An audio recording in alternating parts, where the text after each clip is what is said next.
Você está ouvindo o Papo Preto, um podcast produzido pelo Alma Preta em parceria com o UOL Plural, um projeto colaborativo do UOL com coletivos e veículos independentes.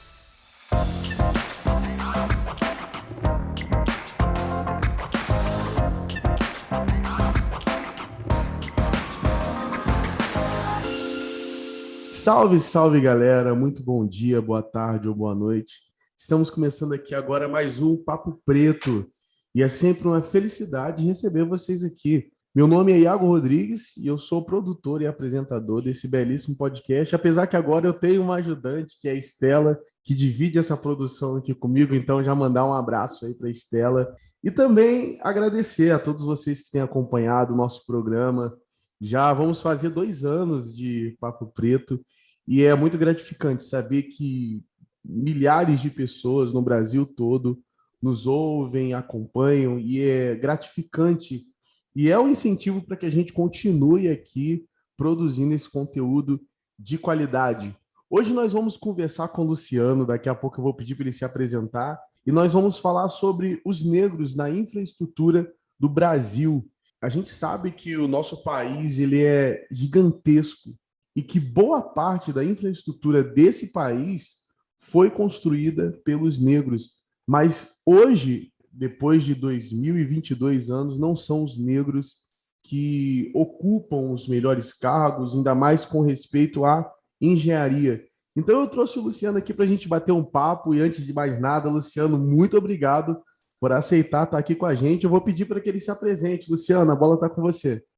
Iago, eu que agradeço o convite, é um prazer estar aqui conversando com você. Sou ouvinte do podcast, parabéns pelos 2 anos e é um prazer estar aqui. Bom, para me apresentar, eu sou Luciano, eu tenho 44 anos, eu sou formado, minha primeira graduação em Engenharia Civil, aí eu tenho um MBA em Gestão de Empresas pela FGV, sou também especialista em Engenharia Geotécnica e durante a pandemia, aí no ano passado, eu me formei em Filosofia.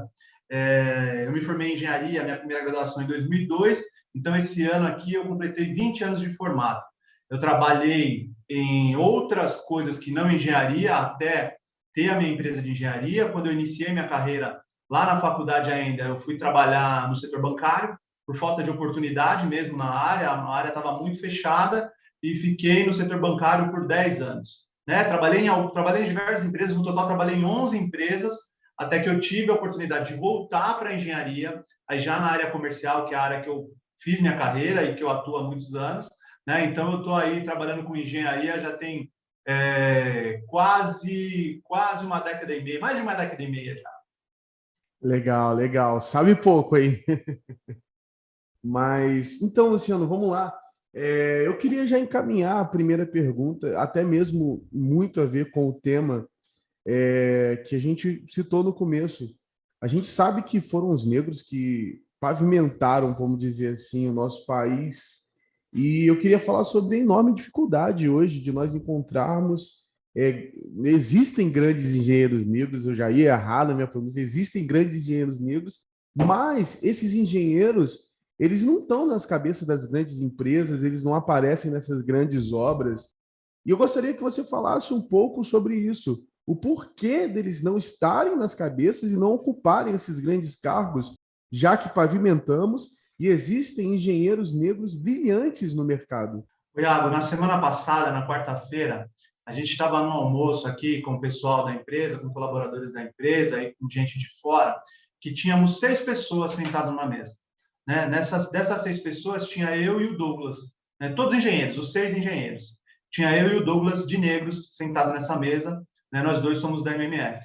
E tinha um engenheiro de fora que ele me fez o seguinte questionamento, ele me perguntou: Luciano, você sente o racismo no Brasil? Existe o racismo no Brasil? Né? Você acha que ainda tem piadas? Então, assim, naquele momento, foi uma oportunidade que a gente não pode perder.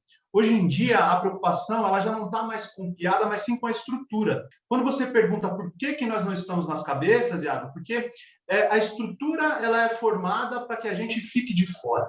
Então, vamos pensar nessa mesa onde você tem 6 engenheiros e 2 são negros, né? Eu, aqui, como um dos sócios majoritários da empresa, e o Douglas, aqui, como uma pessoa que gerencia, né? Uma pessoa que tem uma função de coordenar equipes, né? Nos serviços de campo. Nós estamos muito fora da curva dos negros na engenharia. Dentro dessa mesa, dessas 6 pessoas, os únicos que não tinham feito faculdade pública, os únicos que fizeram faculdade privada, era eu e o Douglas. Isso não é coincidência. Em 6 pessoas, você tinha ali 2 negros, eram os únicos que não tinham estudado, ou na USP ou na Unicamp.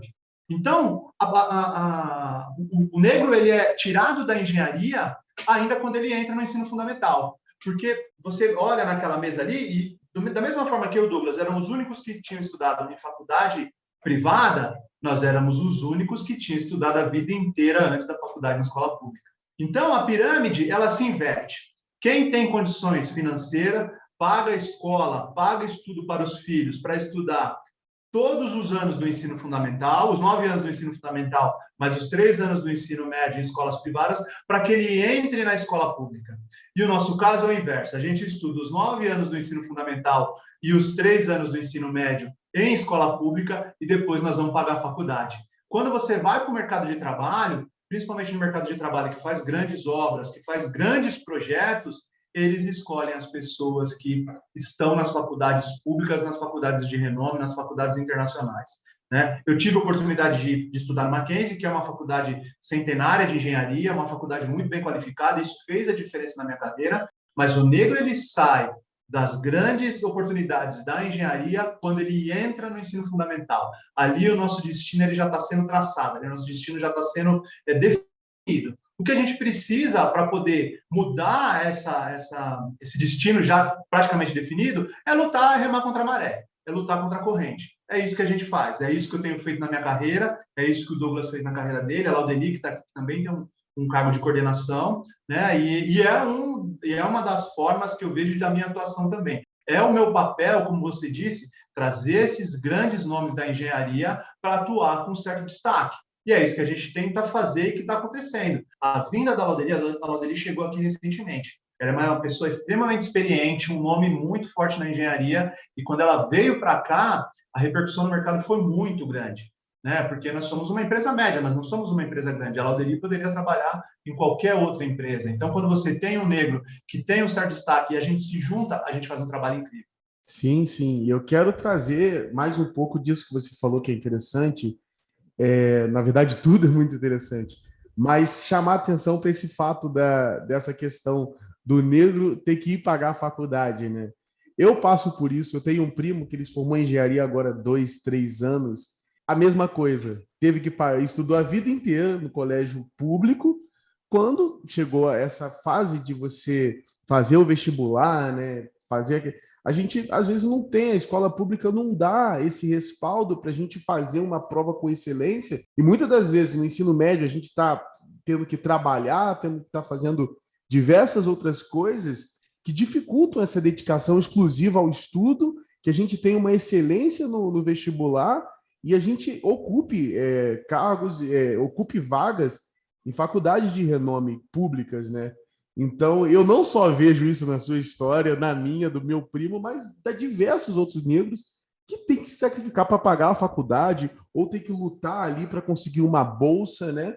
E é o primeiro passo para dificultar no mercado. E depois que você entra, existe outro fator, que eu queria que você falasse um pouco disso também, que é esse fator do network, que para nós negros é muito difícil, cara. Eu sou de uma área um pouco diferente da sua, eu sou da área do audiovisual. Eu sou produtor audiovisual e diretor de fotografia hoje.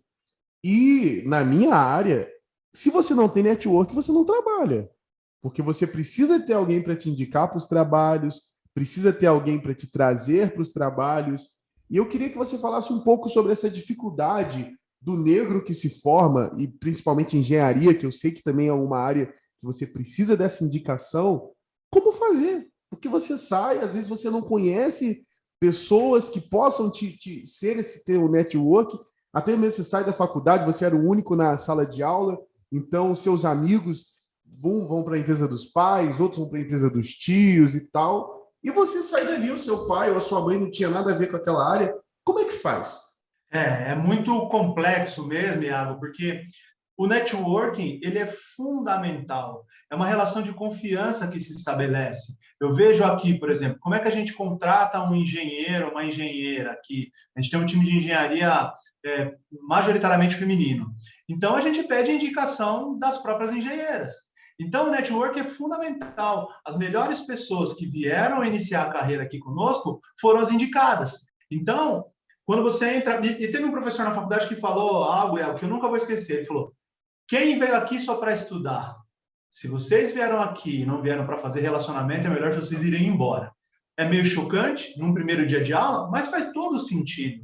As pessoas que sentam nas cadeiras universitárias são as pessoas que vão fazer os projetos, são as pessoas que vão fazer as obras, são as pessoas que vão administrar as empresas. Então, quando a gente vai para a faculdade, e aí eu vejo, Iago, que o fato de a gente ter que trabalhar durante esse período de estudo também atrapalha muito. Por quê? Porque você não tem a possibilidade de estar nos relacionamentos, fora a classe, fora a escola, fora a banca escolar, porque as coisas acontecem fora da escola. Ah, vamos sair, vamos almoçar. Não, precisa ir trabalhar. Ou quem estuda à noite, vamos sair. Pô, vamos ali conversar, vamos para um barzinho. Não posso, eu tenho que ir, porque amanhã de manhã eu tenho que trabalhar, eu tenho que estar cedo.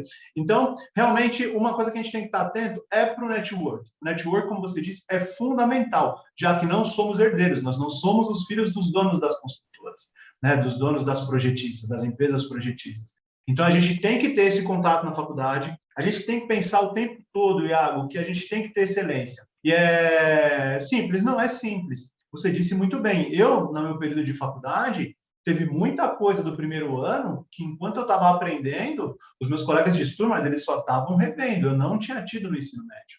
Né? Eu não tinha tido no ensino médio. Então, a gente tem que ter um esforço, a gente tem que se dedicar, a gente tem que pensar em fazer uma faculdade de excelência, sim, tentar colocar a carreira cada vez mais dentro daquela área que é a área que você pretende atuar, porque isso faz toda a diferença. A engenharia é muito ampla, talvez seja uma carreira mais ampla ainda do que a medicina nas possibilidades de atuação. Você tem diversas áreas dentro da engenharia civil, que é a área que eu atuo, e você tem que pensar em se especializar. Não tem jeito. E dentro desse caminho que você faz, você tem que ter relacionamento, contato com as pessoas, telefone, troca de informações. Não tem jeito. Por mais difícil que isso possa parecer, vai ser fundamental para a gente poder ocupar os lugares, para a gente poder ter oportunidades. As coisas estão mudando muito lentamente, mas as empresas hoje elas têm uma preocupação em ter diversidade. Hoje é um tema muito debatido. O ESG hoje é uma realidade dentro das empresas. Se você é dono de uma empresa de engenharia e você não pensa em ter uma empresa que vai fazer projetos sustentáveis e sua empresa não ser sustentável, se a empresa não seja sustentável, você não vai sobreviver. Então, acho que essa é a oportunidade que a gente precisava para poder entrar de vez no mercado. Hoje, não dá mais para você ficar só no discurso.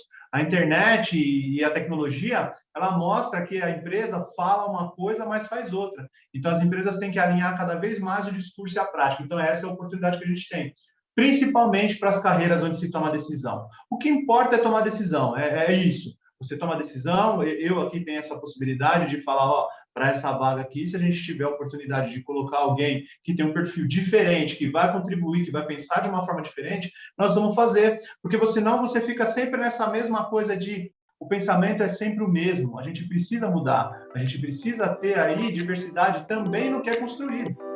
Ei, você está curtindo esse programa? Tá ligado que é realizado pela Alma Preta Jornalismo, né? Um veículo de multimídia independente que te informa sobre os fatos que cercam as nossas vidas negras nesse mundo. E que tal colar com a gente? Seja membro assinando qualquer valor na nossa campanha do Catarse. E olha, a gente tem mimo de gratidão. Faça parte desse corpo de Alma Preta. Acesse nossas redes, Alma Preta Jornalismo. Sim, exatamente. E falando sobre essa representatividade, Luciano, eu queria que você falasse um pouco sobre o projeto MMF, que é o projeto que você faz parte e que vocês discutem a representatividade do negro no setor. Queria que você falasse um pouquinho para a gente, um pouco mais sobre esse projeto. Iago, o meu sócio, né, o Ricardo, que é branco, ele fala que ele contrata os negros da empresa e eu levo a fama. E um pouco é verdade mesmo, porque ele é um cara que ele teve uma experiência, e uma experiência concreta, isso é importante falar, não é uma experiência suposta, não é algo que a gente acha, é real. O resultado que ele teve com a equipe dele, que é uma equipe negra, que é ele, o Lucas, o Douglas, né? Só o único não negro é ele, é incrível. O resultado que ele teve é um resultado incrível. Então, a gente conversando um pouco sobre isso, né? E aí, a gente discutindo esse assunto.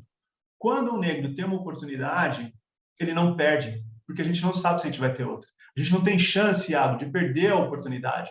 Então, o mercado devia olhar para isso também e investir em nós. Investir em treinamento, investir em capacitação, investir em cursos internacionais, por que não? Fazer uma faculdade em outro país, fazer uma faculdade de ponta. Então, a gente tem aqui uma representatividade negra, né? No meu caso, por motivos óbvios, e no caso do Ricardo, por resultado. Pô, vale a pena a gente investir nisso aqui. Por exemplo, eu tenho um estagiário que vai ser efetivado agora, que quando ele foi contratado, era a primeira vez que ele estava vindo na Avenida Paulista, nosso escritório na Paulista. Ele nunca tinha vindo na Avenida Paulista antes.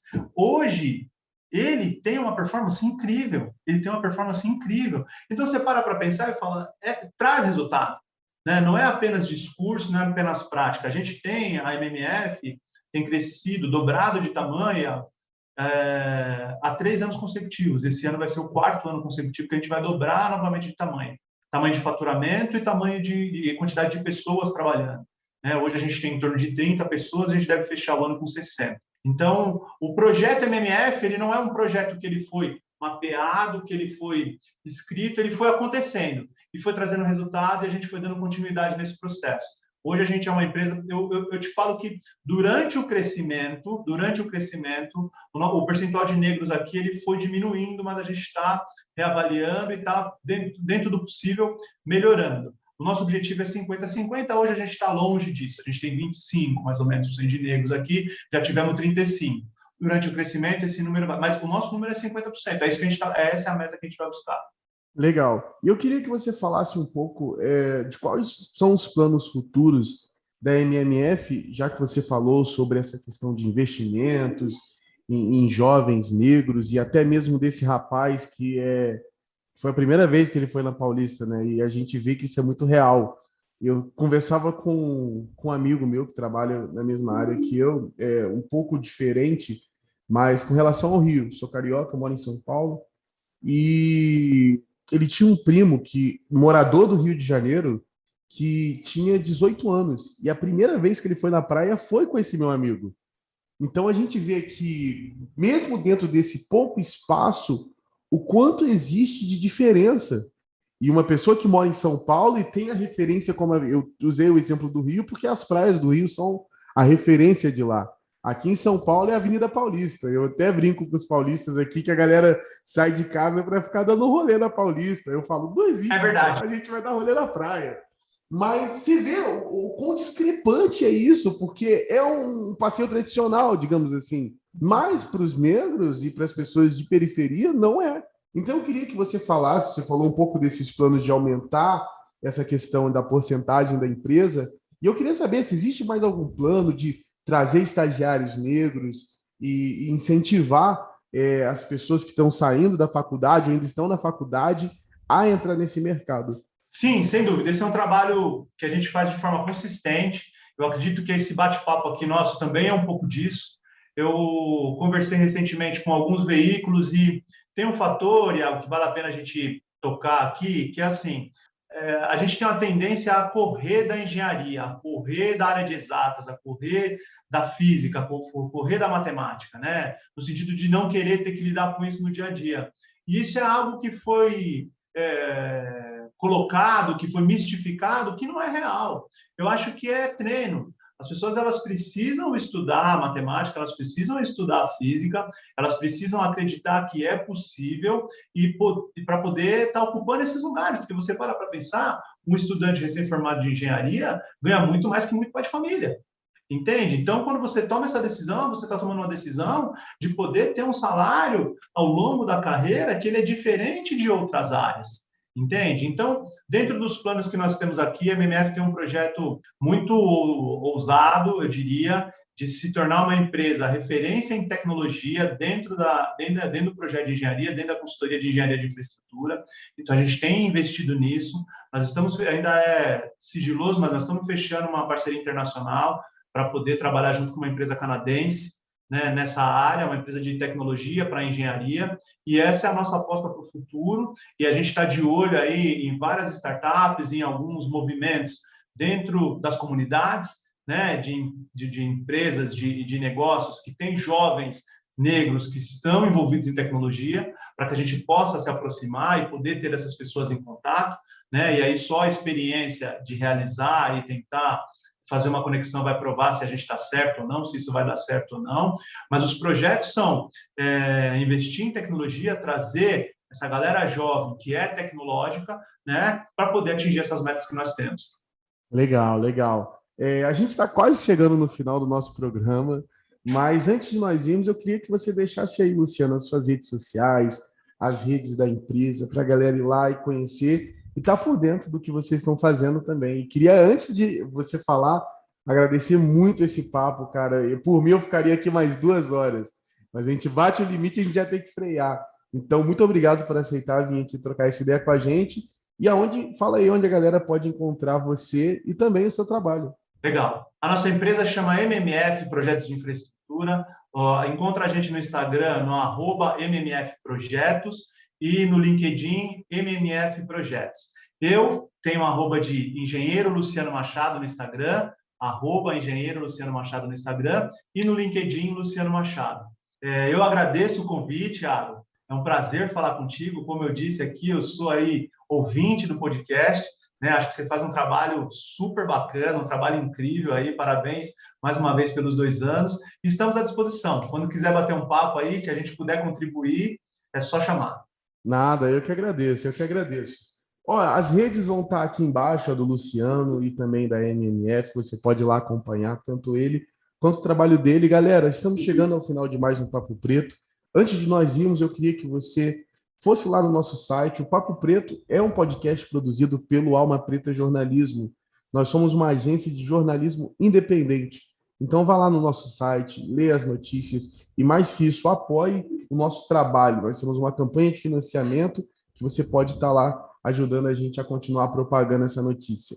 As minhas redes sociais, como vocês já sabem, é iago.rodrigues. Você me acha lá também no LinkedIn do mesmo jeito. E vamos trocando essa ideia. Luciano, valeu e até a próxima, hein? Obrigado, Iago. Grande abraço. Bom trabalho. Valeu. Tchau, tchau, gente. Você ouviu o Papo Preto, um podcast produzido pelo Alma Preta em parceria com o UOL Plural, um projeto colaborativo entre o UOL e coletivos e veículos independentes.